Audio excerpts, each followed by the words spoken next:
Guys, meron tayong big good news, no?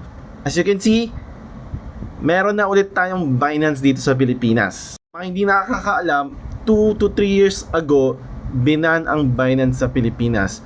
But right now, pwede mo na ulit siyang i-access. So, paano nangyari to? Alright? So, si Blockshows, it's a local registered company dito sa Pilipinas. Nakipag-partner sila sa Binance Global. So, this is all supported by SEC.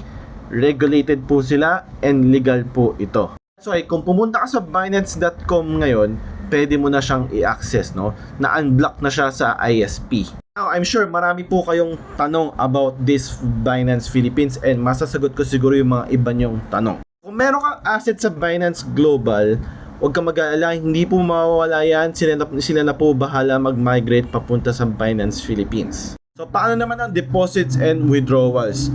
As you may know, madalas na ginagamit natin for deposit and withdrawal sa mga ibang exchanges ay through P2P. So, once live na ang Binance Philippines officially, magkakaroon na tayo ng deposit and withdrawals mismo sa platform using Philippine Peso. So, hindi mo na kailangan dumaan sa P2P pa. Next question, meron bang separate app for Binance Philippines? Wala po, iisang app pa rin ang gagamitin natin, which is yung Binance na app. But magkakaroon tayo ng mga konting restrictions pagdating sa mga products na ino-offer ng Binance. Like for example, hindi natin sure kung magkakaroon ba tayo ng futures trading doon sa Binance Philippines.